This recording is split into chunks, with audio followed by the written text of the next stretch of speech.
Praise God. Good morning sa inyong lahat, mga kapatid. Good morning lalo na sa Panginoon. Praise God. Bago tayo magsimula ay inaanyayahan ko kayo na tayo muna ay mag-alay ng isang panalangin sa Diyos.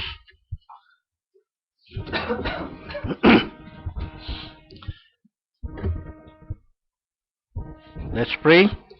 Let's bow our head para makita ng Diyos na tayo ay nagpapasakop at nagpapakumbaba sa kanyang presensya at sa kanyang mga banal na salita. Praise God. Hallelujah, Lord God. Hallelujah. Dakilang Ama, nagpapasalamat po kami sa iyong dakilang pag-ibig sa amin, sa iyong presensya. O Ama, na patuloy kang nagtuturo sa amin na kung paano kami ay lalapit sa iyo, kung paano kami ay makikipagkomunikasyon sa iyo. O Ama, tunay o Diyos na namamalas namin ang pagkilos mo sa araw-araw ng aming mga buhay. At sa mga oras pong ito, kami po ay dadako sa pagbabasa ng iyong mga banal na salita. At sa aming mga pagbabasa, O Ama, bigyan mo ng kapangyarihan ang iyong mga banal na salita na aming mapapakinggan. At ito'y makapagbabago ng aming mga buhay, lalo kaming tumuwid sa pananampalataya at sa aming paglilingkod sa iyo. Masumpungan namin na kami nga ay karapat-dapat sa buhay na walang hanggan na pangako mo sa amin, O Ama, na ang pangako mo rin na hindi mo kami iiwan, hindi mo kami pababayaan hanggang sa katapusan ng sanlibutan. Maraming salamat, O Diyos, mamalas nawa namin, makita sa amin, sa aming mga buhay, sa araw-araw, na ikaw nga ay present sa amin, O Ama. Thank you, Lord God. Samahan mo po kaming lahat. Patuloy mong buksan ang iyong mga hiwaga sa iyong mga banal na salita. Patuloy mong ipakita kung saan kami nakalagay sa iyong katawan, O Panginoong Diyos. Hallelujah, Lord God. Ang mga kapatid namin na nagsisipakinig sa iba't ibang dako ng mundo, O Ama, sa Australia, sa Canada, sa UK, sa Texas, sa Pilipinas, O Ama, ang lahat po ng mga kapatid namin na magsisipakinig, bigyan mo sila ng iba yung blessing, iba yung kapahayagan, upang may pamuhay ang iyong mga banal na salita at makamit namin ang mga pangako mo. O Ama, salamat po, O Diyos. Samahan mo po ang iyong maliit na lingkod na gagamitin mong mangungusap sa mga darating na oras. Ikaw po, Panginoong Diyos, ang aming itinataas at ikaw ang makita nawa at ikaw ang maunawaan ng mga kapatid ko at ng mga lahat ng magsisipakinig sa mga mensaheng ito, O Ama. Wala po kaming maibalik sa iyong dakilang pag-ibig na ito sa amin, kundi ang purihin ka, luwalhatiin ka, dakilain ka, O Ama. Ito po, O Ama, ang aming mga samot dalangin sa iyo, sa pangalan ng aming Panginoong Jesus. Amen. Praise God. Buksan natin ang ating mga Biblia, mga kapatid, sa isang talata, sa John chapter 14, verse 20. At tingnan natin kung ano ang ibig ng Panginoon. Siya ang magdadagdag ng lahat ng kanyang mga banal na salita. Siya ang magpapala sa atin at magbibigay ng kaunawaan sa atin. Verse 20 ng chapter 14 ng John. John chapter 14, verse 20.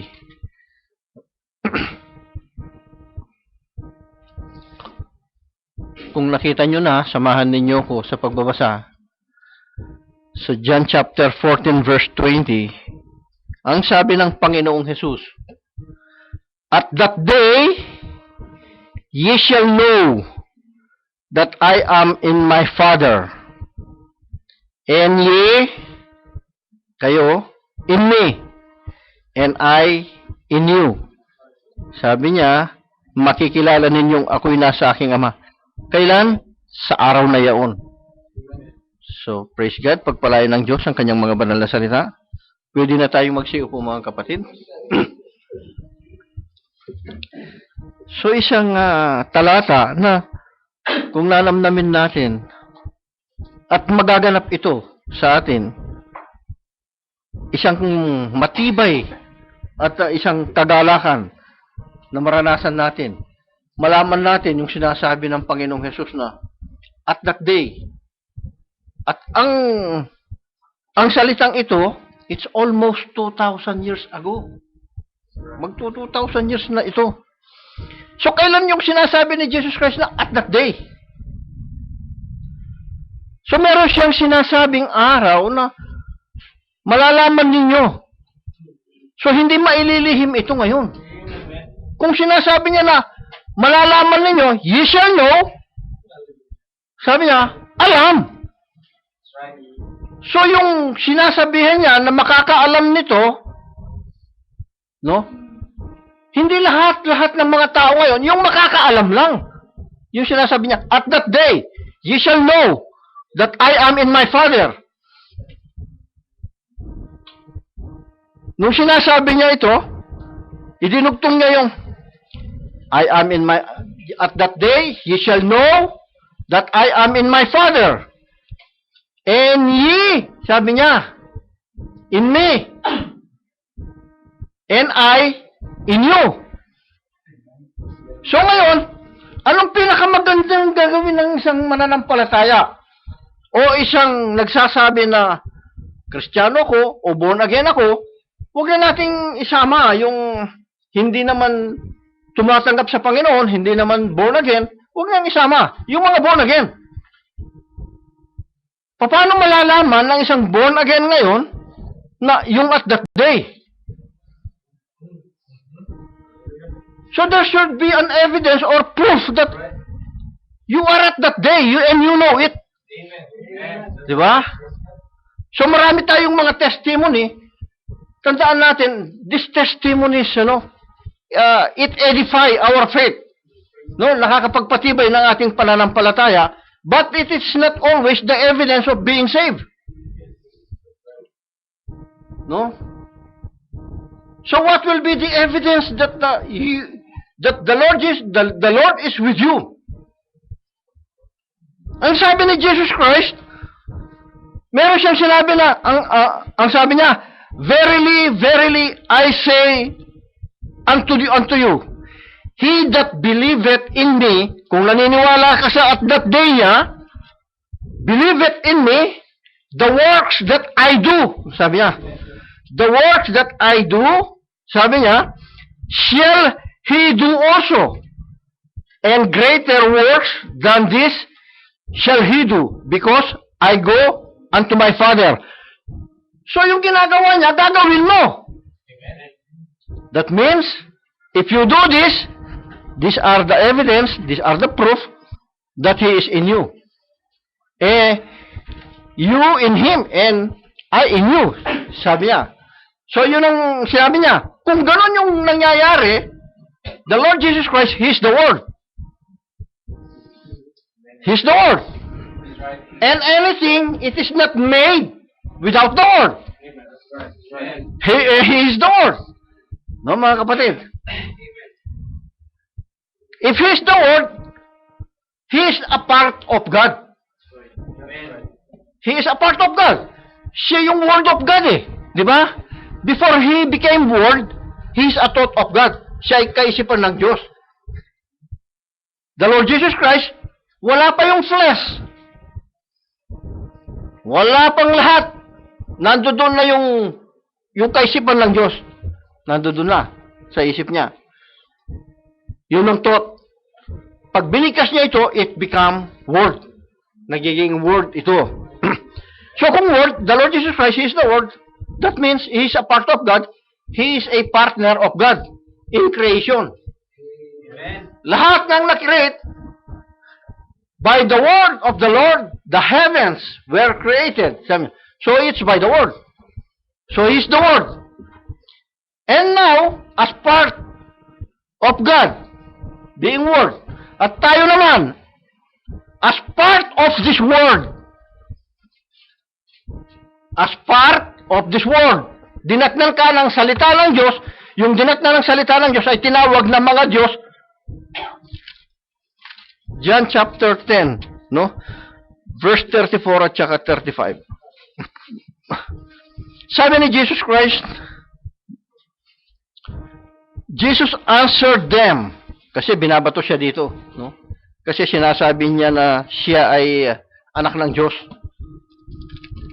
Simulan natin sa verse 33.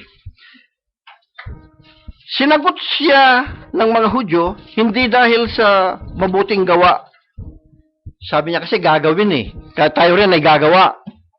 Gagawin ninyo ang mga gawa na aking ginawa. So sinagot ni Jesus, gusto siyang batuhin. Kung itataas pa natin. Sabi sa kanya kasi, nagsidampot uli ng mga bato ang mga Hudyo upang siya batuhin.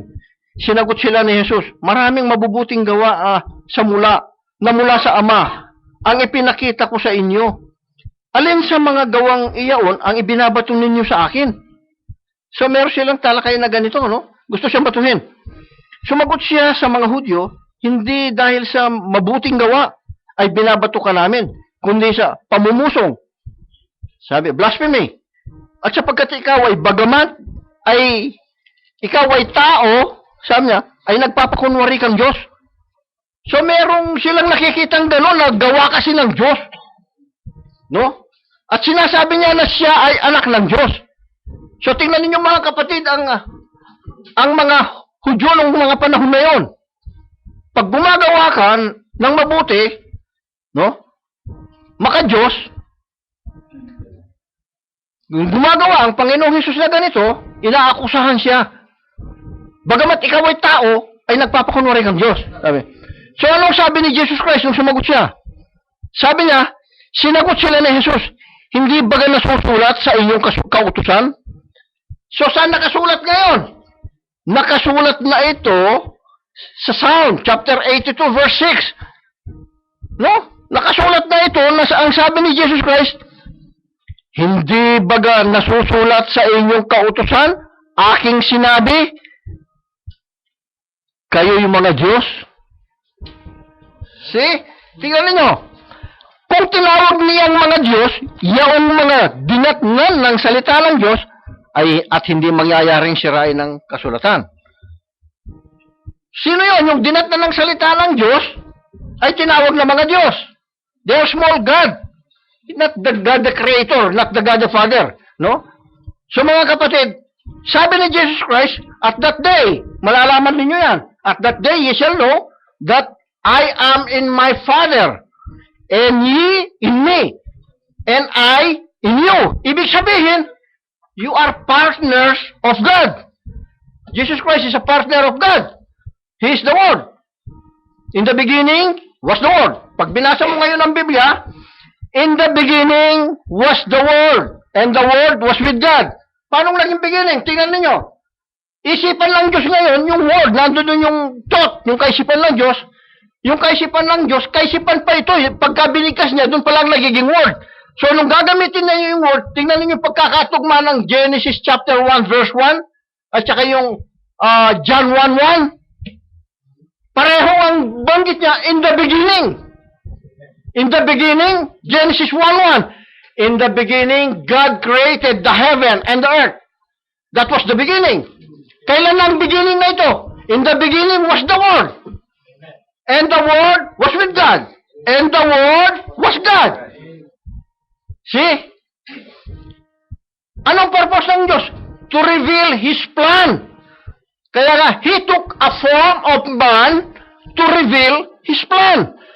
Kinuha niya yung form ng tao, which is the Lord Jesus Christ, to reveal His plan sa ating mga tao. Tingnan niyo yung kadakilaan ng Diyos, and then, sino yung pwedeng maging partner ng Diyos sa tao? Unang-unang naging partner niya si Adan. Di ba? But he fall. Bumagsak siya. So, kung bumagsak ang unang tao, hindi pinabayaan ng Diyos na masira na yung kanyang plano. Marami siyang paraan para may balik uli ang tao sa kanyang kalinga. Gusto na, kasi mahal ng Diyos yung tao. Yung tao lang kasi ang laging ayaw. Ang gusto ng tao, yung masunod, yung kanyang gusto. No? Kahit mali na yung gusto ng tao, yung gusto niya, yung masunod, hindi yung gusto ng Diyos. Samantalang kapag ang Diyos ang sinunod mo, perfect. Wala kang problema. Kaya yung tao, pagka sinunod niya yung sariling gusto at nagka-problema, Panginoon, ba't mo ako pinabayaan? Ikaw nga yung may gusto nun eh, hindi naman yung Diyos eh. Pagkatapos sasabihin mo sa Diyos, ba't ka pinabayaan ng Diyos? Di ba? So ano ito? Being a partner of God. Ito yung a partner of God. Ito yung pamagat nito, mga kapatid.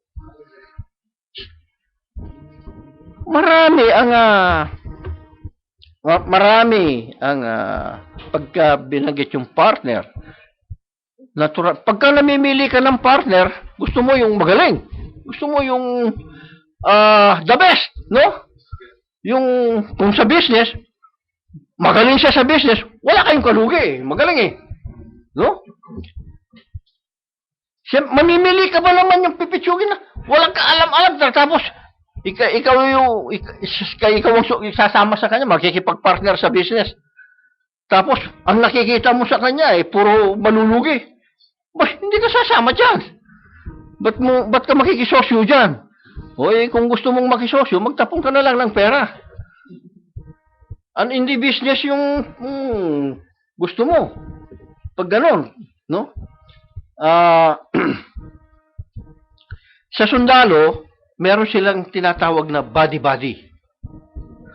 Kapag ka-body mo yan, yung buhay ng body mo, ibibigay niya para sa iyo. Pagka nasa labanan kayo. Kaya may tinatawag silang body-body. No? May pagkakatiwala mo yung buhay mo sa kanya. No, mga kapatid? Sa trabaho, ganun din. Meron ka rin mga kalapitan talaga, pinagtitiwalaan pagdating sa trabaho. Kahit iwanan mo, no? Partner mo yan sa trabaho. Magkatulong kayo sa trabaho. Yun ay mga ibang bagay pa, no? Pagkatapos ng trabaho, maghihiwalay kayo eh. Uuwi ka sa bahay mo, matutulog ka sa bahay mo, no? Paano? Yung asawa naman, siyempre, mamimili ka ng partner. Anong partner ang pipiliin mo kung aasawahin mo? Siyempre, kailangan. Yung lahat ng gusto mo, kung pwede lang, nandoon na sa aasawahin mo kasi magiging partner mo siya sa buhay. Diba? Sabi, lahat-lahat ng maganda, gusto mo, nandoon na. Mayaman, maganda, matalino, lahat-lahat nandoon. Masipag, wala ka nang hahanapin pa, nandoon na lahat. No? Kung pwede lang, ganun. Kaya lang, meron din pamimili pagdating sa namimili tayo ng mga ganun sa buhay natin ito ngayon. No? So, sa kabila ng buhay na ito, meron pang buhay na walang hanggan. Mamimili ka rin naman ngayon sa buhay na walang hanggan kung sinong gusto mong, kung paano ka mamimili o sinong gusto mong makasama. Di ba? Sinong gusto mong maging partner. Kapag ka-partner mo, siyempre, nagsusunuran kayo ng partner mo. Hindi yung kontra ka ng kontra sa partner mo. Hindi kayo magkakasundo ng partner mo. Kailangan, meron kayong pinagkakasunduan para maging matagumpay. Di ba? So, yung Diyos namimili siya ng partner niya. No? Namimili ng partner yung Diyos, napili niya nga yung partner, tao. Di ba? Dito sa mundo, ang partner ng Diyos, tao, hindi niya piniling partner yung kalabaw. Anong gagawin niya sa kalabaw? Hindi niya piniling partner yung asno. Ang pinili niyang partner na makakasama niya, magiging katuwang niya sa plano niya, tao. Amen. Nakita ni Satanas ito, yung gusto ng Diyos. Gusto ngayon din ni Satanas ang maging partner niya, ginaya niya ngayon yung Diyos na magkaroon din siya ng partner. Si Satanas, adversary siya ng Diyos. Di ba? Kinukontra lagi ni Satanas yung Diyos eh. Ginagaya ngayon niya. Tao ha? Tao rin ang kukunin ko. Kumuha rin siya ng partner niya, tao rin. Pumili ka, gumawa ka ng tao, nilagay mo yung salita mo sa tao, ha? Propeta, ha? Tawag. Sabi. Kukuha rin ako ng tao. Tatawagin din silang propeta.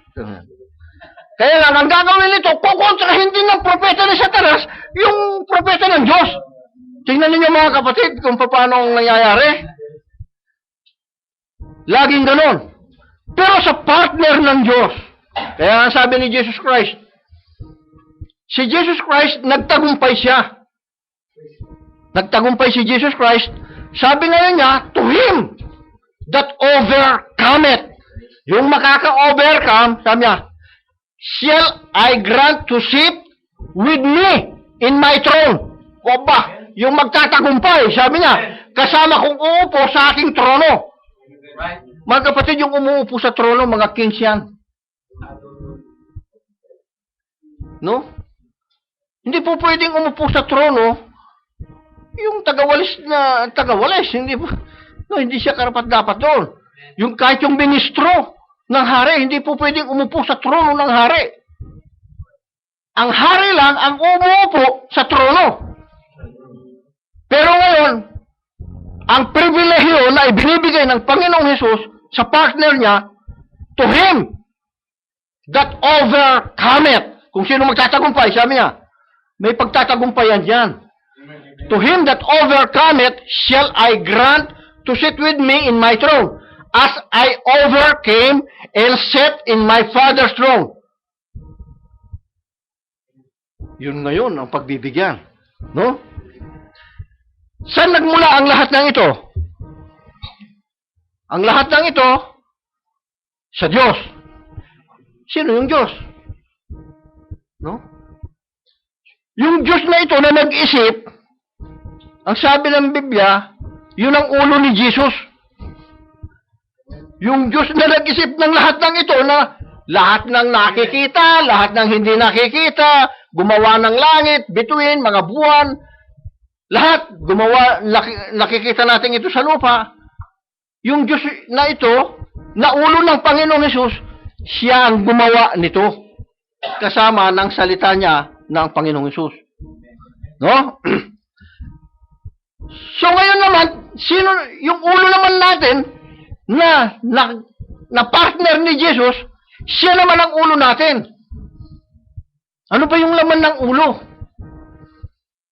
Nandoon yung diwa, sabi niya. Nandoon yung karunungan. Nandoon yung pagdedesisyon. That means ito yung highest. Ito yung mataas. So yung mataas ni Jesus, yung Ama. Amen. Yung mataas natin, si Jesus. Amen. Yung mataas ng pamilya, yung tatay. No? Walang agawan ngayon. Binigay na yung posisyon na yung mataas natin sa lahat-lahat, yung God the Father. And then, His Son, the Lord Jesus Christ. And then, yung church. No? Sa church ngayon, ang ulo ng church, Jesus. Ang ulo ngayon sa pamilya, para hindi magulo, yung lalaki. Hindi magulo. Di ba? Pangalawa, ang babae. Oh, so meron tayong mga kinalala dyan sa pamilya. Yung anak, hindi po pwede na siya pasigaw-sigaw sa tatay at saka sa nanay. Aba, baliktad. Hindi po, wala sa posisyon. Magulo pag gano'n. May kaguluhan. Oh. Hindi sasabihin ng tatay na siya yung hari sa bahay. Sabi ng anak ngayon, o yung mga sugarol na yung anak naman ng alas. Mas matapang pala yung alas, mas mataas yung alas. Kasi tingnan ninyo yung mga, kahit na mga pananalita lang, no, ng mga. So ngayon, yung pinaka-source ng lahat ng ito, yung pinaka-highest authority nito, it's God. It's God.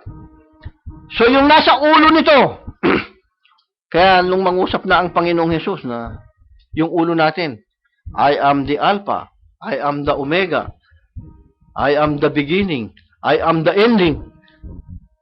Pero mayroon palang mga kahulugan yan.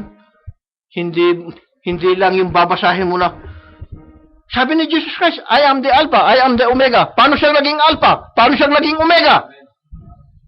Amen. Oh, hindi, basta Alpha siya, basta Omega siya. Hindi na kailangang intindihin. Opa, hindi po pwede. Kailangan maintindihan kung paano siya naging Alpha, paano naging Omega, paano siya naging beginning, paano siya naging ending. Oh, ngayon, partner ka ng Diyos. Anong gagawin ng Diyos sa'yo? Nasa ulo ng Diyos yung karunungan. Yung kanyang thought. O sige, ituturo ko sa'yo, i-express ko sa'yo bilang partner.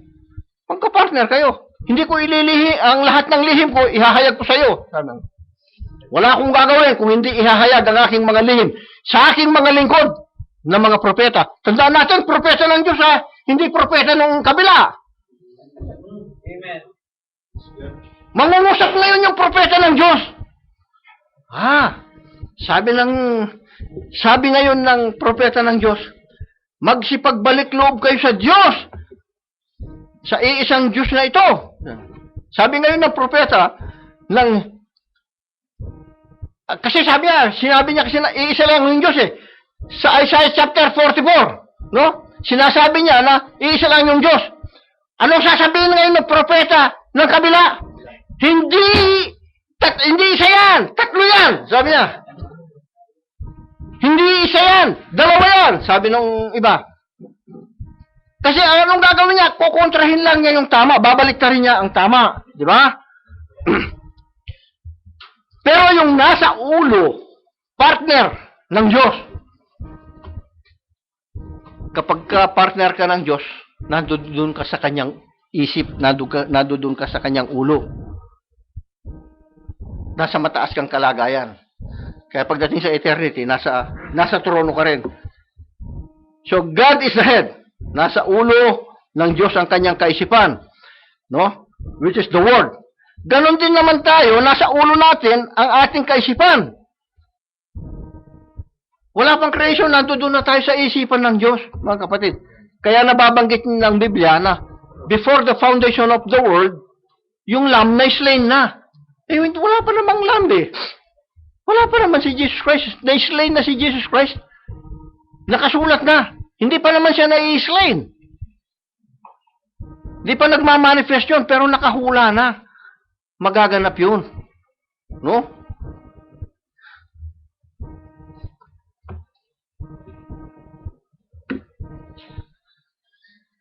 Nung pinili tayo ng Diyos, sa isip pa lang pinili na niya tayo. No?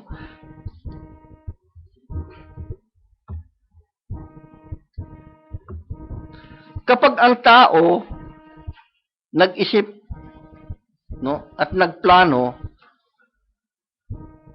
sino sa atin na kung minsan nababago ang plano natin? Nababago yung ganito yung gagawin ko pagka. Pero hindi yata ito. Meron ka pang maraming alternate, no? Pero pag ang Diyos ang nag-isip at nagdesisyon, hindi binabago ng Diyos. No? Kapag ang Diyos ang nag-isip at nagplano at nangako, hindi siya nagbabago. Kaya sabi niya sa Malakias, for I am the Lord, I change not. Therefore ye sons of Jacob are not consumed. Ye sons of Jacob are not consumed. Kasi pinangakuan sila na, no? May pangako na kay Abraham hanggang sa kina Jacob na hindi sila malilipol. Tingnan niyo yung Israel, yung mga anak ni Jacob yan, sa kanyang mga asawa, no? Ngayon, tingnan niyo, hindi sila malipol-lipol. Bakit? May pangako ang Diyos, hindi yan nagbabago yung pangako ko, sabi ng Diyos sa kanila.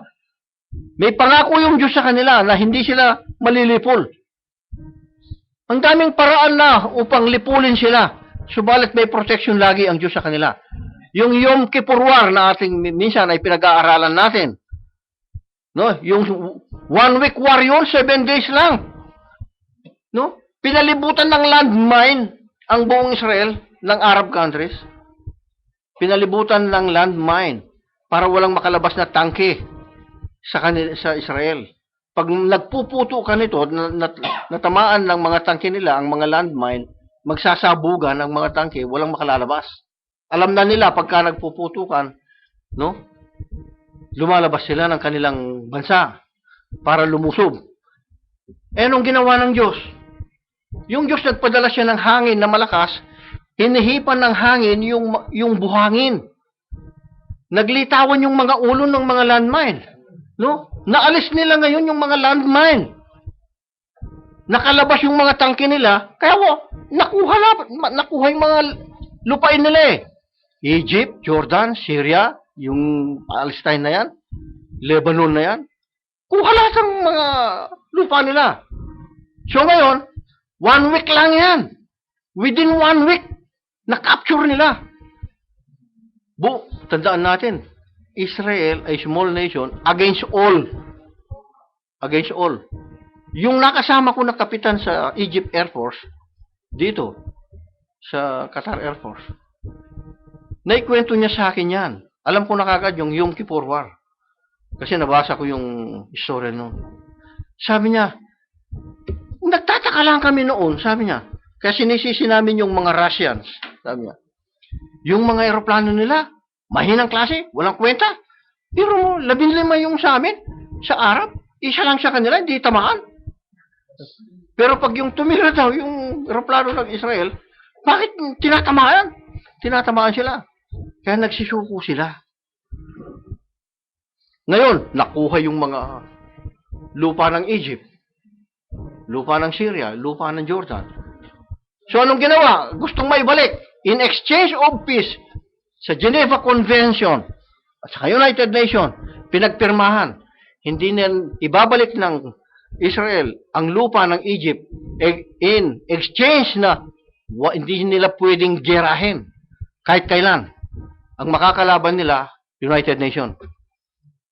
Kaya hindi mag-gera ng Egypt ngayon yung Israel. No? Ang kalaban, United Nations. May treaty na yan. No? And then, isa pang humingi ng ibalik yung lupa, Jordan. Kaya pinatay si Anwar Sadat noon. Minasaker siya sa mismong parade. Ha? Mga tao niya, mga extremist na pumatay. And then, si King Hussein of Jordan, ibinalik ng Israel, ganun din ang pirmahan. Hindi na nila pwedeng girahin. Anong lagi lang, salita lang salita. Salita lang. Hindi po pwede na lumusob. Hindi katulad nung sa mga Hezbollah. Yung Syria, hindi ibinalik. Golan Heights. Strategic point nila kasi nasa itaas yan. Nakikita nila kung may lulusob o hindi. Kaya hindi nila may balik hanggang ngayon. Hanggang ngayon, hawak nila ang Golan Heights. No? So, tingnan ninyo mga kapatid kung paano kumilos, puprotekta ang Diyos. Kaya lang hindi may balik ng husto ng Diyos, sumuway pa sila. But there is a promise to Abraham. To Abraham's seed. Kaya sabi ng Diyos, hindi siya nagbabago sa kanyang promise, sa kanyang pangako. If He promised that at that day ye shall know that I am in my Father, and ye in me, and I in you, sabi niya, malasin ninyo yung araw na ito. Baka nagaganap na, hindi nyo alam. At kung hindi pa nagaganap, hayaan ninyo na maganap. Paano ang magiging ebidensya ngayon nito? The works that I do, ye shall do also. Sabi ni Jesus Christ, gagawin ninyo ang mga ginagawa ko. Pag hindi pa nagagawa, mag-isip-isip kayo, magtanong kayo, there is still something wrong. No? So yung kapartner ng Diyos, God has a perfect concept. No? Meron siyang pinag-isipan. Ang Diyos ay may pinag-isipang panahon. It may be billion years. It may be trillion years. We don't know. No? At sa isip ng Diyos, bago pa itinatag ang sanlibutan, alam na niya ang lahat. Alam na niya ang lahat. Sabi nga, bakit pinayagan pa ni Jesus Christ ay ng Diyos na bumagsak si Adan? Bakit pinayagan pa ng Diyos na si Lucifer ay magrebelde sa kanya? Yun ang nasa isip ng Diyos, nung naiisip niya. Ano ngayon yung ibig ng Diyos? Kung may babagsak na tao, may ipapakita niya na tagapagligtas siya. Pag may nagkasakit na tao, ipapakita ng Diyos na tagapagpagaling siya. He is the great healer. Kung may nagkukulang sa mga tao, siya ipapakita niya na siya ang great provider. Tingnan ninyo kung paano nagmamanifest. Nung nagmamanifest ang pagiging great provider niya kay Abraham. Mag-iaalay si Isaac. Ama, andyan na yung altar. Andyan yung kahoy. Nasaan yung panghandog? Sabi ni Isaac. No? Anong sabi ni Abraham? Anak, God will provide. It came to pass. That means God is with Abraham. It came to pass. Tingnan ninyo. Nung sasaksakin na sana, yung anak niya, na nasa altar, ihahandog sa Diyos, Abraham, huwag mong saktan ang iyong anak. Lumitaw yung ram. Nakaipit yung lig dun sa kahoy. Nag-provide ang Diyos ng panghandog. Tinupad ng Diyos yung sinabi ni Abraham. It came to pass. Sabi niya, God will provide. So God provided a ram. Nag-provide ang Diyos ng panghandog. See kung paano kumilos yung Diyos. At this day, you shall know that I am in my Father, sabi niya.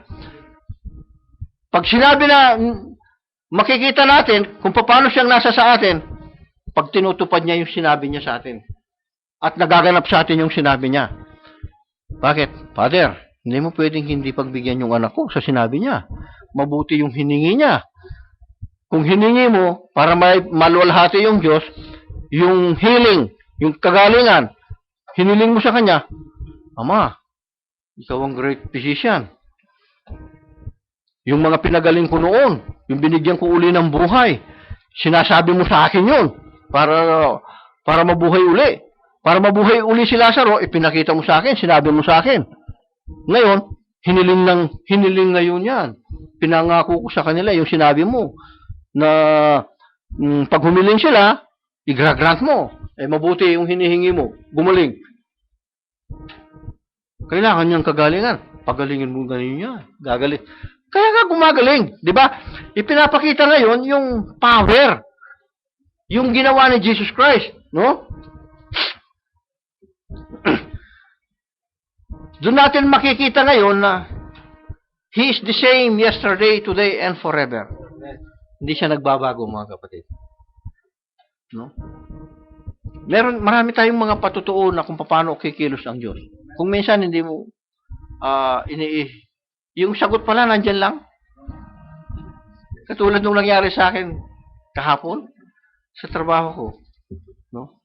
Problemado na kami, mga kapatid. Talagang gusto. Pero mo yung ina-assemble mong ito, paiinitin mo yung oven ng 160 degrees for 30 minutes. Ilalagay mo yung spacer ng turbinang yun. Tapos, paiinitin mo yung first stage niya. Ibibitin mo yung sa crane. Tapos, merong hot blower yan. Pinaiikot yan. Para mag-init. Para mag-expand siya. Yung mga oras na naubos. No? Pagka-assemble, hindi mo mailagay yung bolt na ganyang kakahaba. Bumabara. 16 yun. Sabi ko, paano kaya ito? Baklasin! Binaklas. Ulit. Binaklas. Inulit na naman. Inassemble. Naku, lalong lumala. Sabi ko, bakit? Yung una, 2 lang ayaw pumasok. Ngayon, 6 na. Baka sa susunod, wala nang papasok kahit isa. Palagay ko, ito yung may diferensya. Dami lang opinion. Hindi ako maka-agree sa opinion itong mga ito. Hindi naman umiikot yung sinasabi nyo. Ito, umiikot. Umiikot ito, 10,600 RPM per minute. 1 minuto, iikot yun ng 10,600 na ikot. Sa 1 minuto. Pagkatapos, hindi ito. Sabi ko, babaklasin na naman. Tapos, nung pangatlo, yun nga, unang Panginoon. Tingnan niyo yung sagot na, baka naman, sabi ko sa inyo, ito, baka, itong sa kabila, pwede. So, meron kaming nakatanggal na iba doon. Sabi ko, subukan natin ito. Maybe this are good, sabi nung isang yung Indian. Kinuha ko nga. No, no, no, no, I am only joking, sabi niya sa akin. I'm only joking, Mr. Fernando, sabi niya. No, no, no, sometimes good joke are good. Sabi ko sa kanya. Kinuha ko mga kapatid, yung 16 na yan, tuwing ihulog ko yan sa butas. Kasi, alam nyo, halos walang clearance. Eksaktong-eksakto lang. No? Thousands of an inch or yung millimeter niyan sukat. Eksaktong-eksakto lang mga kapatid. Kaya, hindi mo man may galaw-galaw na ganyan. Walang play. Pagka papasok yan talaga, pagka tama yung ano. Nung ilagay ko yun, pumasok lahat. Ito na! Sabi ko, praise God! Ito na yung sagot. Kasi pwede naman pagpalitan yun. Kinabit ko lahat yung isa doon sa kabila. Pasok din lahat! Ito, praise God. Sabi ko, ito lang, nandito yung sagot eh. Alam nyo, ang sekreto, tuwing magtatrabaho tayo, Panginoon, tulungan mo ako. Hindi ko kaya ito. Hindi ko alam. Kasi pagka ganun yung panalangin natin sa Diyos, no? Partner natin siya eh. Siyang magtuturo ngayon. Pero pag sinabi mong, alam ko na, wala na, hindi. Alam mo na pala, hindi ka na niya pwedeng turuan kasi alam mo na eh. O pagka nandun ka na sa problema, doon ka patatawag sa kanya. Nandun ka na sa problema. Pero kung wala doon sa problema, no? So mga kapatid, napakaganda bilang partner ng Diyos na maging ganun ang ating mga magiging attitude. At makikita natin, hindi magiging magulo o paiba-iba ang ating mga kaisipan, no? Mafo-focus ito ngayon sa salita ng Diyos, sa pangako ng Diyos, no? Kaya nga yung sinishare kahapon ni Brother Ferdinand, meron pala sinabi nga yung ating mensahero na yung compass, alam naman ninyo siguro yung compass, no? Yung compass nito may needle ito, 'di ba? Ito yung ginagamit ng mga naglalakbay sa mga kabundukan, sa mga iba-iba, no? Na hindi nila nakikita yung araw. Ngayon, ang pointer nito, naka-point lagi ito sa north. North. Kahit saan mo iikot ngayon, umiikot siya, tuturo yan, north. Yan. Ngayon, yung Holy Spirit naman, pagka merong Holy Spirit, yung isang tao, ang tao, ipo-point lagi ng Holy Spirit pabalik sa Word. Ang pinaka-North Pole, yung Word. Ituturo ng Holy Spirit yung tao ngayon, back to the Word. Yung Word ngayon ang itinuturo ng Holy Spirit. Kapag ka naglalakbay naman, tuturo ka lagi ng pointer sa North. Para malalaman mo kung saan ka nakalugar. Pag wala pa yun, tandaan natin, humarap kayo sa araw. Sa silangan. Humarap kayo sa silangan kung saan sumisikat yung araw. No? Yan ang east. Diba? So, pagka nakaharap ka sa east, no? Yung kaliwa mo, yan ang north. Yan ang north. Yung kanan mo, yan ang south. Natural, yung west, yung opposite ng east, di ba? So, ganun mga kapatid, makikita natin kung saan ka nakaposisyon. No? Tingnan natin. Ang lahat ng create ng Diyos mula sa Genesis, ang sabi ng Diyos, mabubuti. First day, mabuti. Second day, hanggang sixth day, mabuti lahat. Sa sixth day kasi yung tao na kinrate eh. No? So, ang lahat ng creation ng Diyos na ito, no? Ito ay ginulo lang ni Satan. Tandaan natin, ang gumugulo, si Satanas. No? Ang lahat ng ginawa ng Diyos, may kaayusan. Nasa ayos. Ang mga tao, nasa kaayusan naman si Adan at saka si Eva. Kundi lang dumating yung panggugulo ni Satan, di ba? Hindi nga makalapit-lapit si Satan kasi nasa spirit form siya. Si Eva at saka si Adan, nasa katawang tao. Hindi niya malapitan ngayon. Hindi nila makita kasi spirit eh. Pero siya yung kalaban ng Diyos. So, anong ginawa niya? Nakita niya ngayon, si Eva at si Adan, ang nakakausap nila, yung serpente. Yung serpente, ito ay nakatayo. Parang tao, pero hindi tao. Yun yung highest form of animal. Yung serpent, nakatayo siya, upright siya. Nakakausap nila ngayon ito. Siya yung tiller ng ground. Siya ang tagapagbungkal ni Adan, yung hayop na ito. Ngayon, dahil nakita niya na siya yung malapit sa kanila, siya ngayon ang, tingnan ninyo, kaya nga sa tao ngayon, nababalitaan ninyo yung mga estudyante, sabi niya sa iba't ibang lugar sa atin, no, sinasapian ng masamang espiritu. Totoo naman eh. No? Merong masamang espiritu. So, si Satanas, masamang espiritu ito. Sinapian niya ngayon yung serpente. Siya ngayon ang gumagamit sa serpente para magsalita yung serpente, madaya si Eva. Nadaya niya si Eva. Nadaya ni Satanas si Eva sa pamamagitan ng serpente. So, ganun lagi ang ginagawa. Hanggang sa ngayon, ang ginagawa ni Satanas, ginugulo niya ang mga tao. Paano niya pinaggugulo ang mga tao? Tingnan ninyo, sa paniniwala na lang sa Diyos, ang daming relihiyon. Di ba? Ang daming denominasyon. Sinong gumawa nito? Isa lang naman ang salita ng Diyos eh. Ba't dumami ng ganito? Sinong gumawa nito? Si Satanas. Kasi siyang nanggugulo. Nagkagulo yung mga tao, hindi mapagkasundo-sundo ngayon. Ano lang ang sabi ng Diyos? Bumalik tayo. Kaya yung mensahe ni Jonah sa Nineveh, magbalik sa Diyos. Kapag hindi nagsipagbalik at nagsipagsisi sa Diyos, mapapahamak lahat. So, ganun din ang mensahe sa panahon na ito, kung hindi tayo magsisipagbalik sa perfect will ng Diyos, sa salita niya, mapapahamak din ang tao. Kasi nasa kaguluhan ng mga tao. Sabi nga nung kinukwento ni brother, yung sinishare ni brother Don kanina,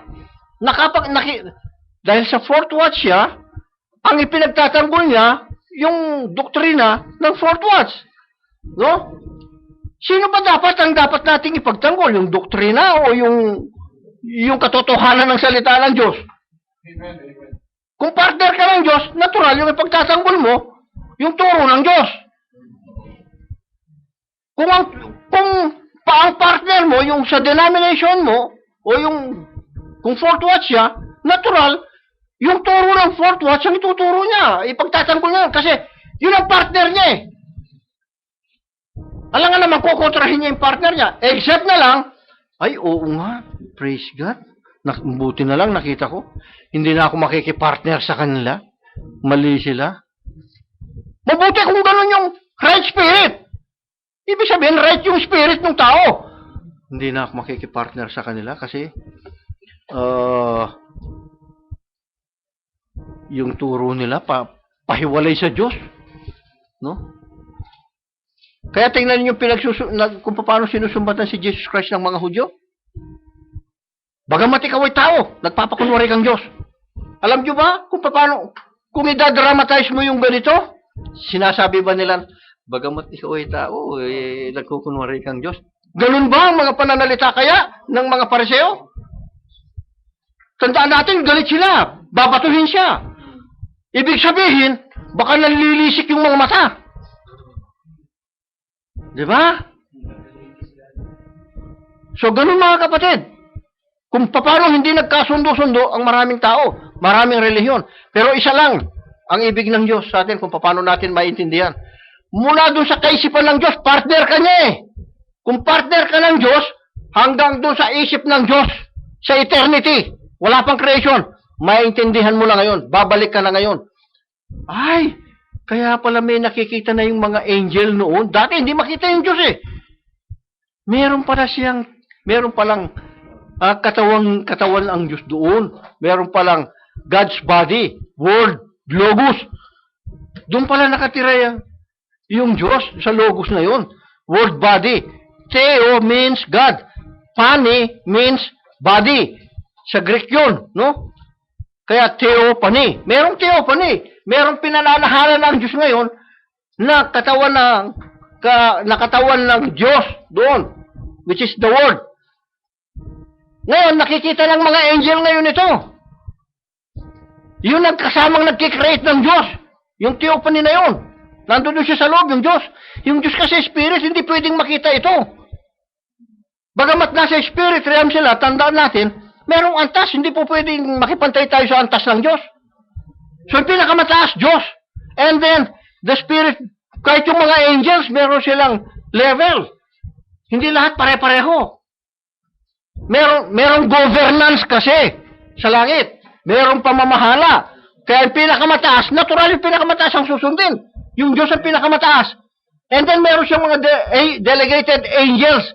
Kaya binanggit yung merong Archangel Michael, merong Archangel Gabriel, merong Angel Gabriel, merong Angel Lucifer. Kaya lang si Lucifer, nung nakita niya ngayon dito, nainggit siya sa Diyos. Gusto niyang lampasan pa ang Diyos. So itinapon siya ng Diyos. Pinalayas siya sa langit. No? Kaya lang napunta siya sa lupa. Nung nakita ngayon, yung dito sa lupa, na dati siyang tagapamahala doon sa paradise, ay sa Garden of Eden. At nung makita niya, hindi na siya, tao na, ang namamahala, si Adan na. Nung nakita niya si Adan, sisirain niya ito. Kaya ganun nagkagulo ang mga tao. Nagtagumpay siya. Hanggang ngayon nagtatagumpay siya. Kasi patuloy na naniniwala yung mga tao. At nung nilalang ng Diyos ngayon si Adan, nilalang niya yung tao. Genesis 1:26 and 27. Nagkagulo yung mga tao. Sa simpleng pangungusap ng Diyos, nagkagulo ang mga tao. Dito lang sa isang word na ito na, yung us. Yung personal pronoun us. And God said, let us make man in our image after our likeness. Ginawa ng Diyos yung tao after His own image and His own likeness.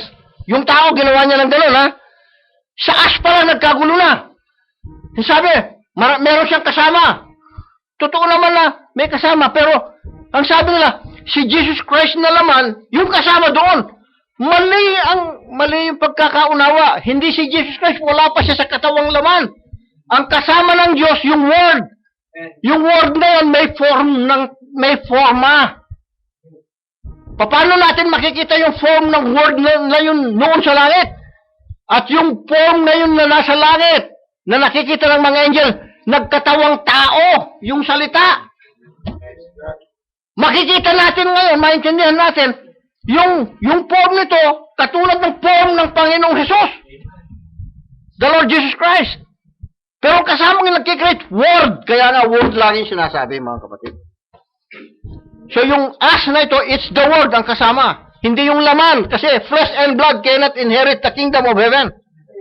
No? May blood yun.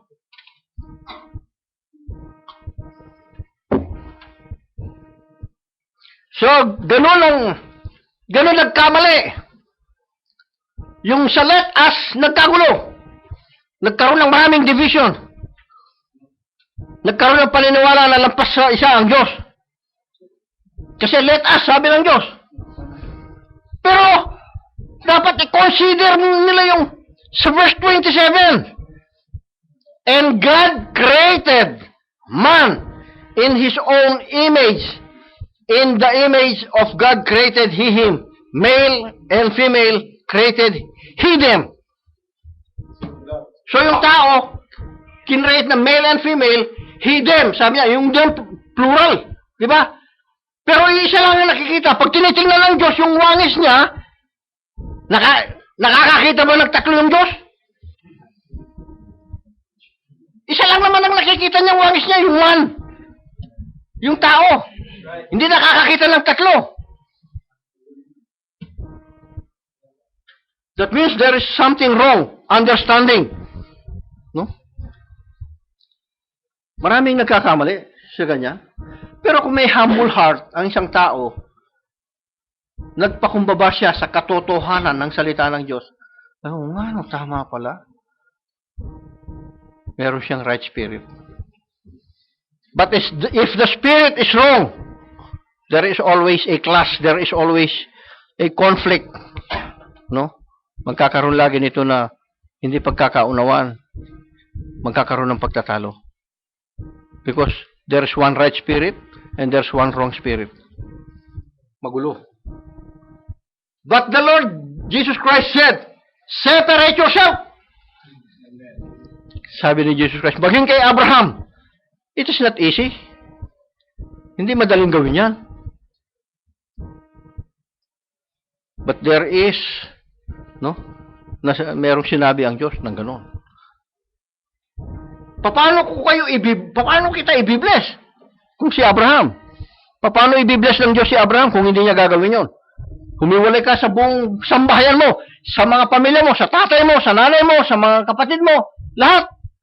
Sa bayan mo, humiwalay ka. Nung humiwalay si Abraham, sumunod siya. Sabi niya, nakikita mo yung sa harap mo? Bibigay kong lahat sa yan. Nakikita mo sa likod mo? Bibigay ko lahat sa yan. Lahat ng makikita mo, lahat ng apakan ng paa mo, ibinibigay ko sa iyo yung lahat yan. So God bless him. No, nung sumunod siya. Ngayon, paano ngayon tayo? Tandaan natin, wala pa itong mga tinatangkilik natin ito. Hindi natin may pagmamalaki. Ipagmamalaki ko yung sarili ko, ipagmamalaki ko yung trabaho ko. Sa isang iglap lang, mga kapatid. Maaaring mawala lahat ang mga ito. Pero kapag ka nasa Diyos ka, meron kang proteksyon. No? Pero pag wala tayo doon sa tamang, tandaan natin, laging magulo yung isip. Pag wala sa posisyon ng bawat isa, kahit pamilya, magulo ang pamilya. O kung ang babae ang nasusunod sa pamilya, may dumating na bisita. Han! Han nga ang tawag. Magsaing ka na. Han! Laba ka na. Han! Nako! Pre, ikaw palang tigas dito. Tigas saing. Tiga laba. Ikaw pala lang. Nakakahiya. So, meron tayong mga katungkulan. May katungkulan ng babae, may katungkulan ng lalaki.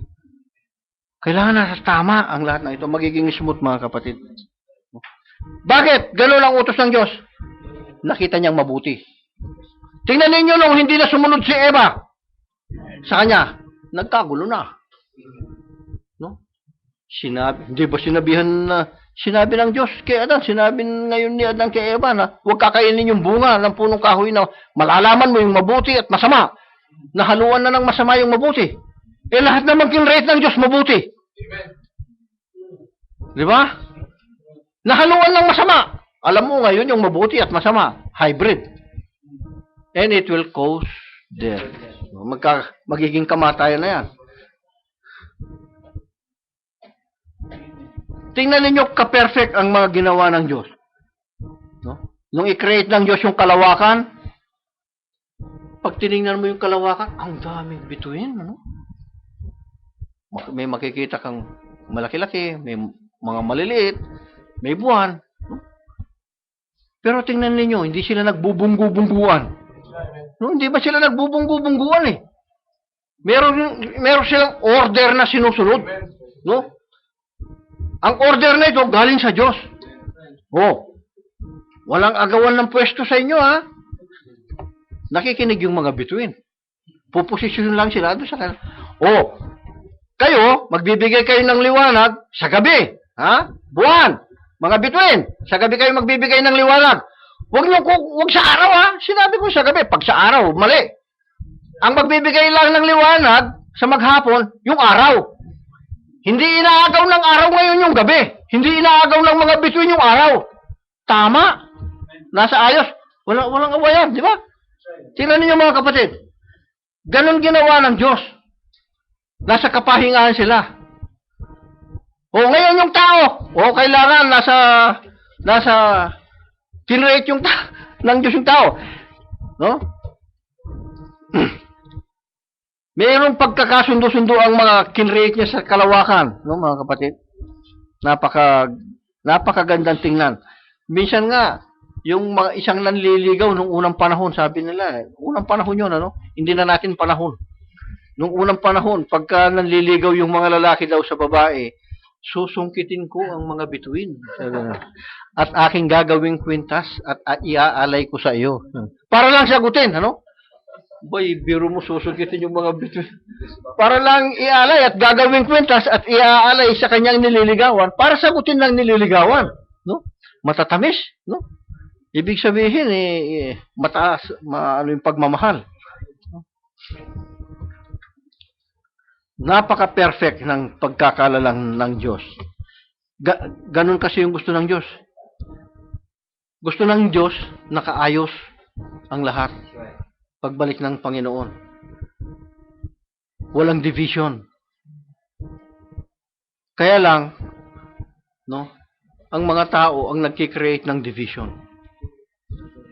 Kaya tingnan ninyo sa Corinthians pa lang, 1 Corinthians, nagturo si Paul, nagturo si Cephas, sabi niya, ako ay kay Cephas, ako ay kay Apollos, ako ay kay Pablo. Sabi ngayon ni San Pablo, nabahagi ba si Kristo? Is Christ divided? Bakit hiwa-hiwalay? Ba't kayo namimili ng ganyan? Lahat tayo ay kay Kristo. Buti na lang, hindi ako nagbautismo sa pangalan ko. Mga kapatid, tingnan ninyo kung paano nagtatalo-talo. Perfect ang ginawa ng Diyos kahit sa mga isda. Tingnan ninyo, ang mga isda, mga ibon, mga puno, mga bulaklak, paano yung maliit na isda, iaayos ng Diyos yung bituka ng isang maliit na isda sa loob ng tiyan niya. Walang makakapag-ayos ng ganyan. Mga kapatid, tingnan ninyo kung gaano kayo kalalaki sa oras na ito. Samantalang ang pinagmulan natin, isang palundag-lundag na maliit na sa microscope. Pero nung lumaki, ganyan na kayo. Ganito tayo kalalaki. Meron pang mas mga malalaki kaysa sa atin. Di ba? At sinong nagsipag-ayos ng ating puso? Sinong nagsipag-ayos ng ating mga laman loob? Sinong nagsipag-ayos ng yung lamok marunong, meron bituka yung lamok? Sinong nag-ayos nito? No? Yung puno, yung damo, tutubo yung damo. Sinong makakapagpatubo at magkakaroon ito na dahon? Walang may kapangyarihan nito. Iisa lang ang pwedeng gumawa nito. Yung isang creator nito ang gumawa ng lahat ng ito. Ano ba ang lahat ng ito? Ang lahat ng ito ay produkto ng malalim na plano at isipan ng Diyos. Nagplano ang Diyos. Nag-aksaya ng panahon niya ang Diyos. Pinag-ukulan niya ng mahabang panahon ang mga bagay na ito at sinisira lang ng tao. Tingnan ninyo. Nagbibigay siya ng buhay na walang hanggan. Winawasak ng tao. Gusto ng Diyos mabuhay yung tao ng walang hanggan. Nilalang ng Diyos yung tao ayon sa kanyang larawan at wangis. Iniiwan ng tao yung larawan at wangis ng Diyos. Ayaw nilang kawangis yung Diyos. Mas gusto pa nilang kawangis yung kalaban ng Diyos. No? Kaya anong sinasabi ni Jesus Christ sa mga Hudyo? Ang sakit mo naman magsalita, sasabihin. Kung ganito ang sasabihin natin, masakit ka naman magsalita. Pero anong pagsasalita ni Jesus Christ? Ang sabi niya, kayo ay sa inyong amang diablo. Magagalit ka pero totoo naman Di ba? At ang mga nais ng inyong ama, ang ibig ninyong gawin. Yun ang makikita ngayon. Yung nais ng inyong ama, ang ibig ninyong gawin. Anong nais ng kanilang ama? Kumontra, makipagtalo. Yun ang ama nila Di ba? Makikilala mo sila ngayon na ganun. Siya isang mamamatay tao buhat pa ng una at hindi nananahan sa katotohanan sapagkat walang katotohanan sa kanya. Pagka nagsasalita siya ng kasinungalingan, ay nagsasalita siya ng saganang kanya, sapagkat siya isang sinungaling at ama nito. Tandaan natin, pagka nagkamali ka pa ng interpretasyon, nakasulat na. Tingnan ninyo pang malaking pagkakamali sa nakasulat. Bautismuhan ninyo sila sa pangalan ng Ama at ng Anak at ng Espiritu Santo. Ayaw na yung baptism sa pangalan ng Panginoong Hesukristo.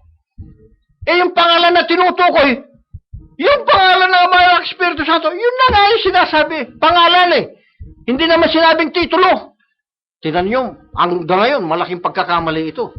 Sa palagay kaya natin kung ganito yung lagi ang gagawin. Mga malilit na pagkakamali, pero malaking damage. Dahil lang sa maling unawa.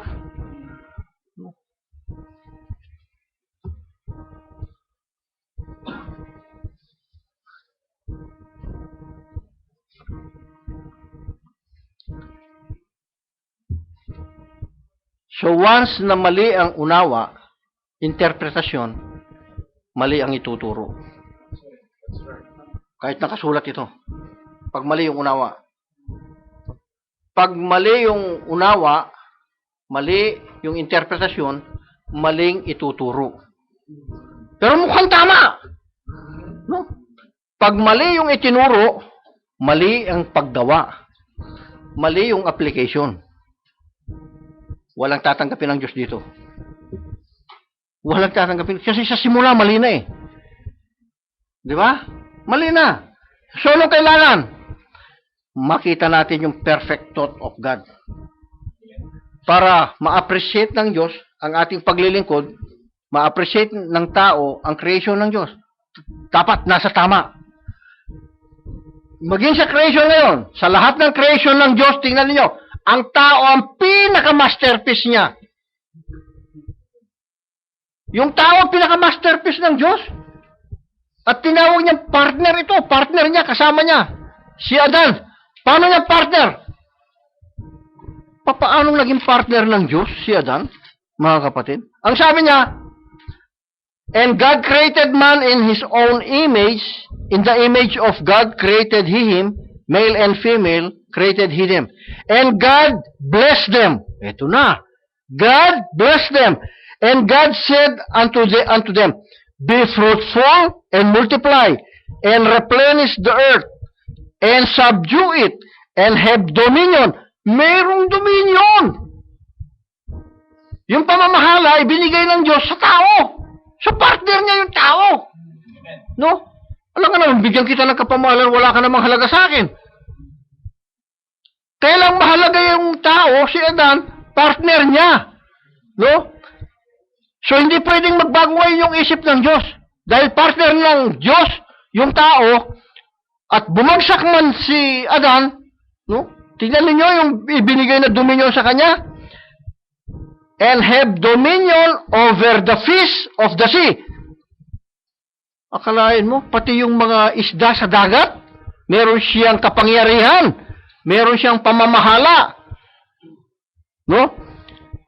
And over the fowl of the air, sa mga ibon, and over every living thing that moveth upon the earth. And pati yung mga seeds, binigay na doon sa mga lupa, sa lupa. Siya ngayon ang mamamahala. So kung taga-pamahala ka, pinagtitiwalaan ka ng Diyos, partner ka niya. No? Sa mga isda, sa mga ibon, sa lahat ng living thing sa lupa, pati mga puno, pati sa mga insekto, lahat. May pamamahala si Adan. Ito ang ibinigay ng Diyos. Partner kasi ng Diyos, si Adan. So ngayon, sa creation na ito, hindi naman nagsibagsak ang creation. Ang bumagsak lang naman, tao. Hindi naman bumagsak. Hindi naman nagkasala yung mga isda eh. Hindi naman nagkasala yung puno. Di ba? Hindi naman nagkasala yung mga ibon. Sino nagkasala? Yung tao. Pinaka-masterpiece niya, wangis at larawan niya. Kaya lang, for God so loved the world. Ito na naman ang na-misinterpret ng marami. Mahal tayo ng Diyos. Sabi, for God so loved the world that He gave His only begotten Son. For whosoever believeth in Him, maniwala ka lang sa Kanya. Sabi, for whoever believeth in Him shall not perish, but have everlasting life. Oh, maniwala ka lang sa Kanya. Maliligtas ka, hindi ka magpe-perish. Ganun lang kababaw? Ganun lang kababaw? Na hindi na magpe-perish, magkakaroon ng everlasting life yung tao? Maniwala lang, binigay ng Diyos yung kanyang bugtong na anak kasi mahal na mahal niya ang buong mundo.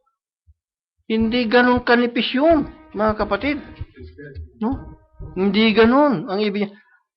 Dahil mahal niya yung tao, ang sabi niya, kasi dahil mahal niya, unless a man be born again, he cannot see the kingdom of God. Unless a man be born of spirit, water and of the Spirit, he cannot enter into the kingdom of God. Mayroon palang requirement sa paniniwala natin. No? So, inilagay ng Diyos ngayon yung tao na partner niya sa isang lugar at perfect yung lugar. No? Binigyan ng dominion at binigyan ng tamang instruction sa salita ng Diyos.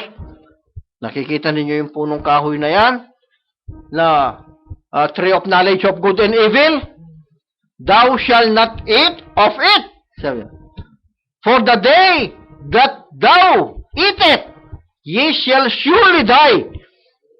Tiyak na mamamatay ka. Sinabi na nga na tiyak na mamamatay ka. Kumain pa rin. Nag-introduce lang ng magandang doktrina si Satanas, nakasama ng serpent. Nag-introduce lang ng magandang doktrina. You will not surely die. Sabi niya, malalaman mo nga yung mabuti at masama eh. See? Ano sasabihin ng mga pastor ngayon? Huwag kayong magsipaniwala sa kanila.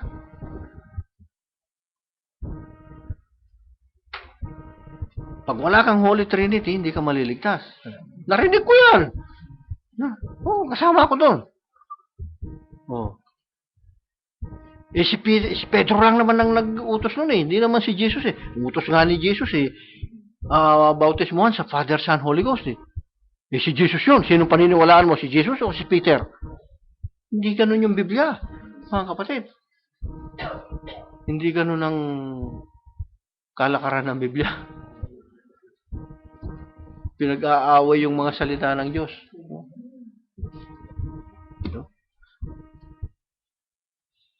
Sabi, may narinig pa ako. Huwag daw. Ito, naulit lang, mga kapatid. Kahit dito nangyari. Na huwag tayong hihigit sa mga nakasulat. Tama naman. Kaya lang, meron siyang sinabi na yung hindi ipinasulat pagdating ng ikapitong anghel, sabi niya, ipakikita niya ito, sabi niya. So, ibig sabihin, may ipapakita siya dun sa ikapitong anghel na ihahayag yung hindi nakasulat. Pero hindi ka lumampas dun sa nakasulat kasi ang sabi niya, pagdating mo ikapitong anghel, yun ang bantayan mo. Titingnan mo. Hindi ka lumabas na yun. Nandun pa rin. Pero yung hindi ipinasulat, nakasulat na rin yan. Mali. Maling unawa. Maling unawa yan. No? And it will cause death. Brothers and sisters, tandaan natin, no? That is not the instruction. So, merong instruction sa mga isda, may instruction sa mga puno. Ang Diyos, tingnan natin. Let the water, sabi niya, be for fishes. Ang tubig para sa mga isda. Hindi yung tao, doon naman bubuhay sa ilalim ng tubig. Wala naman siguro yung sirena ba yung tinatawag ngayon? Yung tao yung sirena ng tao nagte-tennis eh. Pero hindi siya sa tubig na bubuhay. Di ba? And let the herbs for the land. So merong instruction yung Diyos, yung mga isda sa tubig. Yung mga puno sa lupa. Yan. Hindi mo pwede pagpalitan ngayon. No? At ang nasa tubig, sabi niya, ay mga isda. Hindi mo sila pwedeng alisin sa tubig. Pag inalis mo yung isda sa tubig, tingnan niyo, pagka nagluto tayo ng isda, inalis mo sa tubig, patay yung mga isda. Mamamatay sila. Kasi mabubuhay sila sa tubig. Di ba? Yan ang plano ng Diyos eh. Yan ang kanyang perfect plan. Yan ang kanyang kaisipan. Gayon din naman ang mga puno. Kung ang puno nilagay ng Diyos sa lupa para sa lupa sila mabuhay, hindi mo pwedeng alisin yung puno ngayon sa lupa at itatanim mo doon sa dagat. Ay, papatayin mo yan. Hindi doon mabubuhay yung puno. No? Ngayon, yan ang perfect program ng Diyos. Perfect kasi yung Diyos. No? Kaya let every fishes and plant and every herbs, animals, mag-stay sila sa kanilang origin. Hindi mo pwedeng yung baka, doon mo patitirahin sa ilalim ng dagat. Ang mga kalabaw, baka, lahat ng mga hayop na ito, para sa lupa sila. At yung tao, dito sa lupa, hindi doon sa ilalim ng dagat. Hindi tayo, wala tayong yung mga ano nila para makahinga sa dagat, sa tubig. Diba? Pero yung isda, pag inalis mo naman siya doon sa tubig, mamamatay yung isda. Mga kapatid. So hindi mo pwedeng alisin sa origin na kung saan sila inilagay ng Diyos. Ang tao ngayon ang pinakakakaiba. Dapat ang tao, as part of God, no? Saan nabubuhay yung tao? Sa salita ng Diyos, man shall not live by bread alone, but by every word that proceeded out of the mouth of God. So mabubuhay ang tao eternal sa salita ng Diyos. Kung doon inilagay ng Diyos yung tao, alisin mo yung tao sa salita ng Diyos, mamamatay ang tao. Mamamatay ang tao. Anong ginawa ng mga partner ng kalaban ng Diyos? Mula kay Lucifer, pinag-aalis yung mga tao sa salita ng Diyos. Paano mo titingnan yung tao? Malalaman ngayon ng partner ng Diyos kung ligtas yung tao o hindi. Bakit? Wala siya sa word. Yung iba nga, binabasa na nga yung word eh. Hindi pa rin makuha yung tamang unawa sa word. No? Tandaan natin, yung word na ito rin ang pinandaya ni Satanas at ginagamit niya kay Jesus Christ. Ito rin, letter for letter, word for word ang ginagamit ni Satanas. Kaya lang may tamang unawa, siya kasi yung word made flesh, si Jesus Christ. Kaya hindi niya madaya. Kaya kung partner ka ngayon ni Jesus Christ, siya ang ulo mo, ang kaisipan ni Kristo ang nasa sa atin, hindi ka madadaya. Bakit? Part ka ng word. Partner ka ni Jesus. Kasama ka ngayon na sa pamamahala. Partner ka eh, may dominion. Kaya sa eternity, magkakaroon ng pamamahala, governance, may dominion. Sinong partner niya? The church. Sinong church? Tayo na nagsitanggap sa kanya. Kaya nakikita natin, kaya sabi niya, para kayong mga agila. Yung agila, pinakamataas na lumipad na ibon nito sa kalawakan. Walang makakasabay sa agila. Mamamatay, madidisintegrate sila, hindi nila kaya yung pressure sa itaas. Pero yung agila, kaya niya. Kaya tinuring silang mga heavenly bird, yung mga agila. Kung kailan siya tumataas ng lipad, doon niya nakikita yung nasa ibaba. Kitang-kita ng agila kung ano yung nasa ibaba. Ang linaw ng mata. No, ang linaw ng mata ng agila kung kailan siya tumataas ng tumataas, doon niya nakikitang maliwanag kung alin yung kanyang dadagitin na kakainin niya. No, kaya pag dumive siya ngayon, kaya niya, mabilis, makukuha niya yung kanyang dadagitin, no? Ang layo, ang taas, mga kapatid. Kaya itinuring katulad yung kanyang mga propeta, no? Itinuring ng Diyos na parang mga agila. Yung mga anak ng Diyos itinuring ng mga parang agila. Kasi yung agila, nakikita ng propeta, nakikita ng agila yung malayo.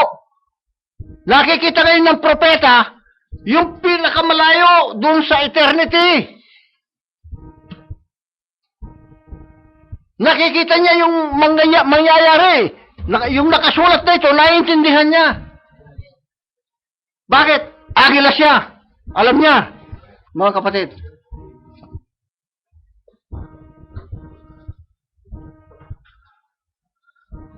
Kaya lang, ang tao, ang nangyari sa panahon na ito, ang pinakakakaiba, no?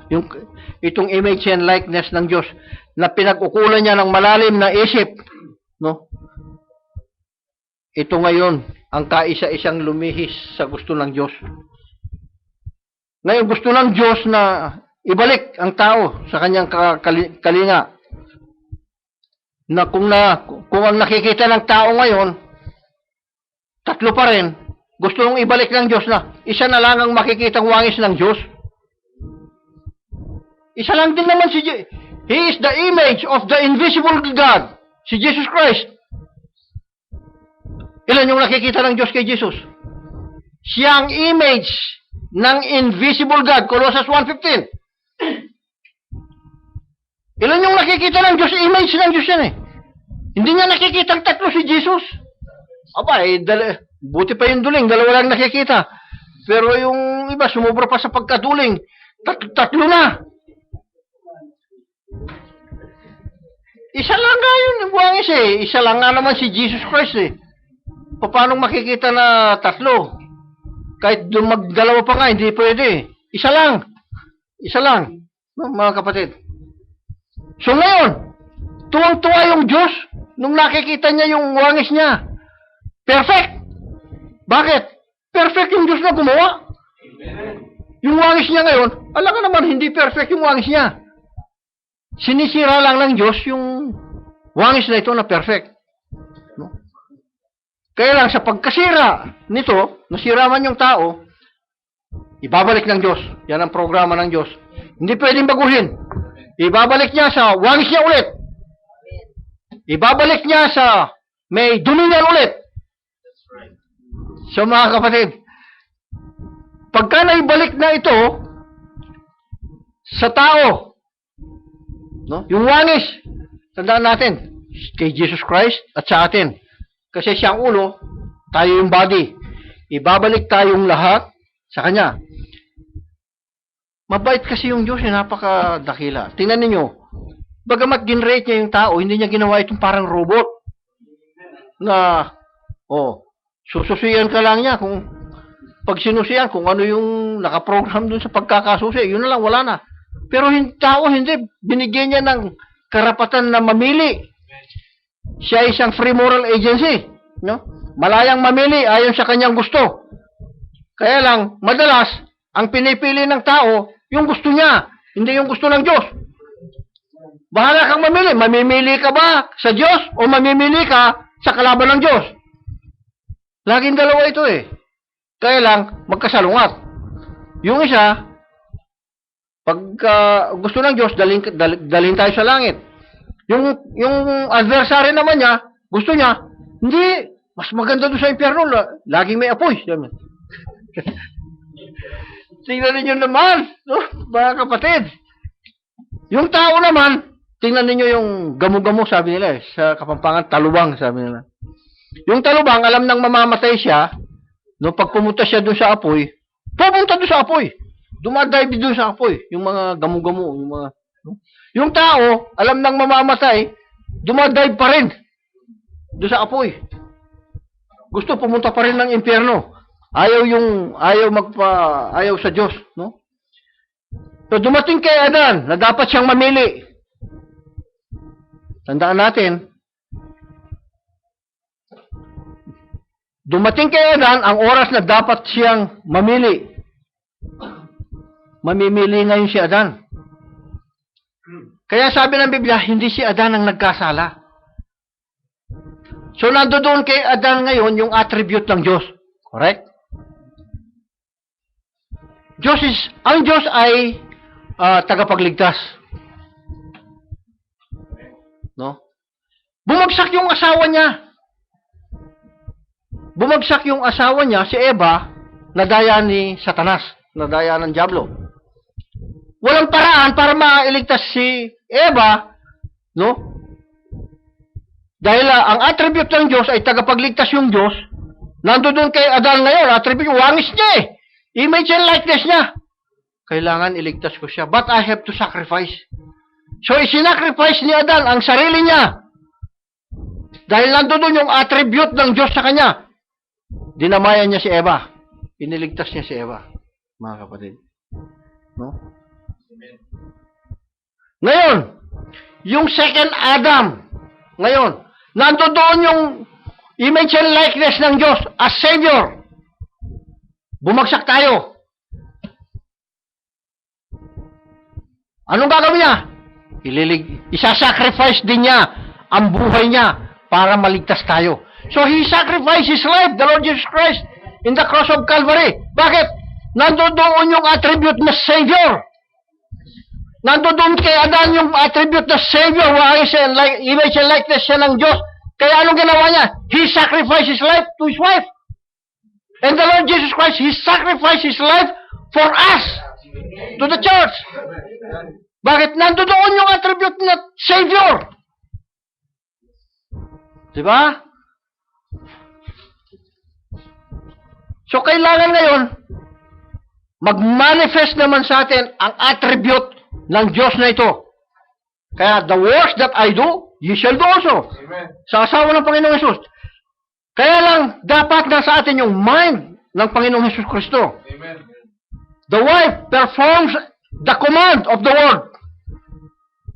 If yung sinasabi ng salita, sinasabi ni Jesus Christ, anong darating sa atin? Dadating sa inyo yung Thus saith the Lord. Sabi ng Diyos, hindi niya tayo iiwan. Hindi niya tayo pababayaan. Hanggang sa ngayon? Hindi. Hanggang sa katapusan ng sanlibutan. Anong sasabihin natin? Thus saith the Lord. Sabi ng Diyos, hindi tayo pababayaan. Sabi ng Diyos, pagagalingin niya tayo. Sabi ng Diyos, ilililigtas niya tayo. Hindi sabi ni pastor, maliligtas tayo. Hindi sinabi ng kung sino, kung religion o denomination, hindi sinabi nito na maliligtas tayo. No? Kung wala kayo dito, hindi kayo maliligtas. Sabi ng religion, mali. Mali yun, mga kapatid. Sabi ng Diyos, ililigtas tayo. Yung may sabi, ang Diyos. Hindi si pastor. Kundi sa akin, hindi nyo maintindihan. Mali! Mali na naman. Kung hindi yung Diyos, hindi natin maintindihan. No? Kung hindi kayo kasama dito, hindi kayo maliligtas. Hindi. Mali na naman. Kung hindi kayo kasama ni Jesus, hindi kayo maliligtas. Puro inaangkin kasi. Kaya nga sabi ni Jesus Christ, nakita ko si Satanas na nahuhulog mula sa langit. Tulad ng isang lintik. Ang layo ng sagot, no? Kasi ang pagmamalaki ng mga alagad, ang pagmamalaki nila, Panginoon, ang mga demonyo man ay nagsisisuko sa amin. Sa iyong pangalan. Tinanggap muna nila yung karangalan bago yung Panginoon. So, ganun lagi mga kapatid. Laging itaas ang Panginoon. Then the word, no? Ikukuikin, bubuhayin, magkakaroon ng buhay ngayon itong, alam nyo, kahit na word na binabasa ito, kung walang bubuhay na Espiritu Santo dito, wala rin yan mga kapatid. Anong magagawa nito kahit ilagay mo sa stove at sunugin mo? Walang magagawa ito. Pero pag may power, ang salita ng Diyos na ito sa buhay mo, babaguhin niya ang buhay mo. Mababago ang buhay mo. Pagka binabasa mo, hindi mo na, walang bumubuhay na Espiritu Santo, ano man ang marinig mo, paglabas mo, ganun ka pa rin. Walang nakapagbago ng buhay mo eh. Kung ang ugali mo, hindi maganda, paglabas mo, hindi pa rin maganda, walang buhay yung narinig mo sa iyo. Ibig sabihin, walang Espiritu Santo na nagbumabago sa buhay mo. Kaya pagka ang tao merong Espiritu Santo, nababago ang buhay. Tumutuwid sa sinabi ng Diyos, no, mga kapatid. Kung gusto natin na magkaroon ng buhay na walang hanggan, huwag kayong magpaalis sa salita ng Diyos. Huwag niyong hayaan na ang tao o sino mang tao na magsasalita, gagamitin ang mga salita ng Diyos, aalisin tayo sa katotohanan. Huwag niyong hayaan, mga kapatid, na mahiwalay kayo sa ganito. No? Praise God.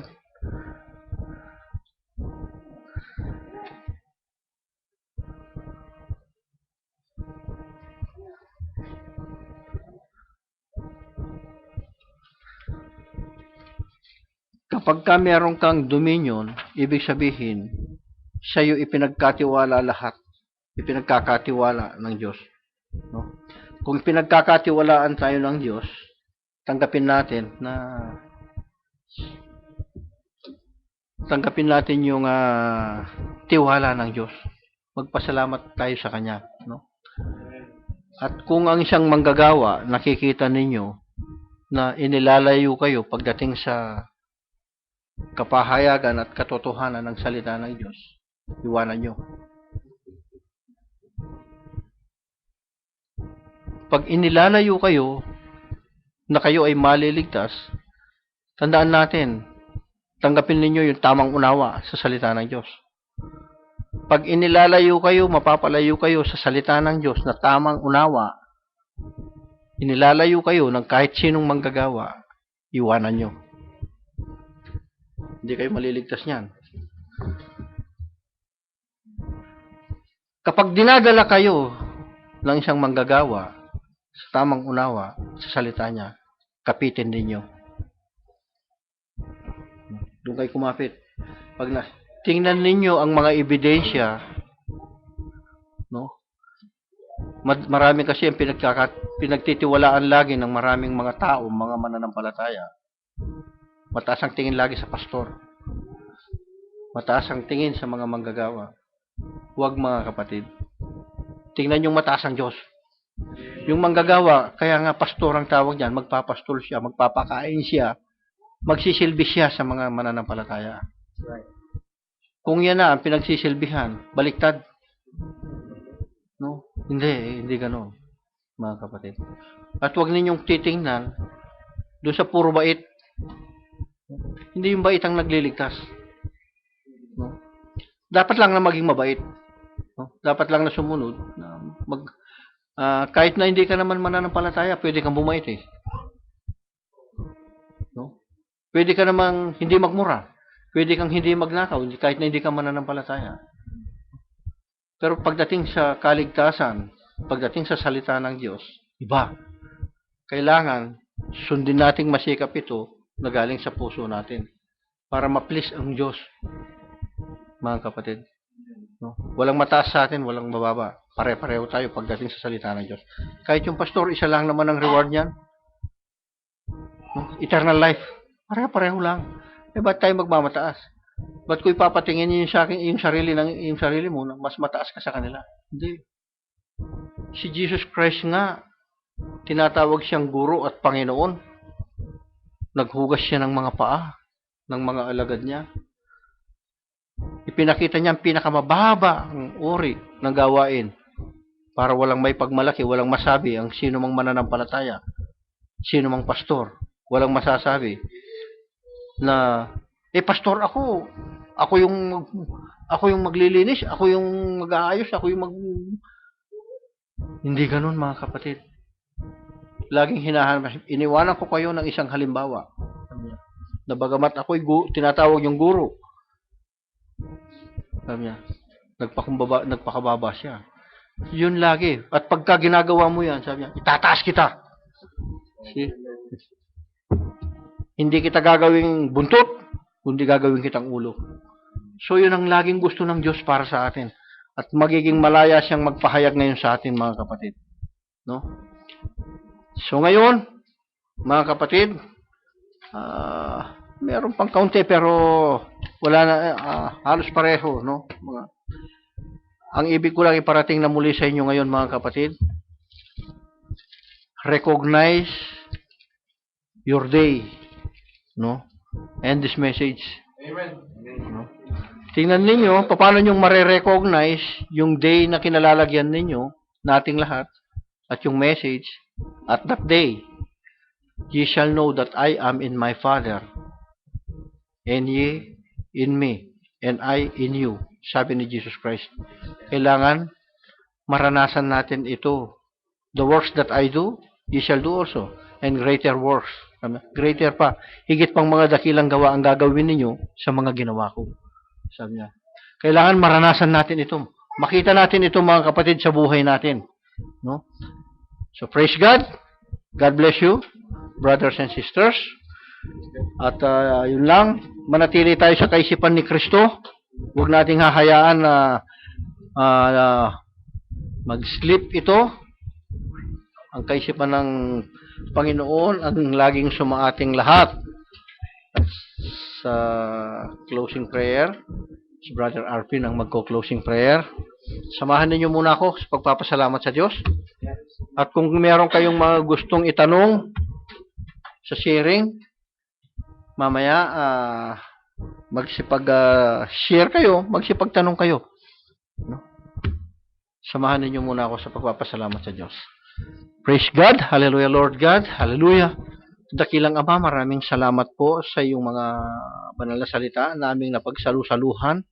Nanawa, nagbigay pa ng iba yung kaunawaan sa aming lahat na magkakapatid, maging ang mga nagsipakinig at ang magsisipakinig pa sa iyong mga mensahe, O Ama. Makita nawa namin ang pangako mong dominion uli, O Ama, na nawala. May balik na muli sa amin ang mga pagtitiwala mo, O Ama.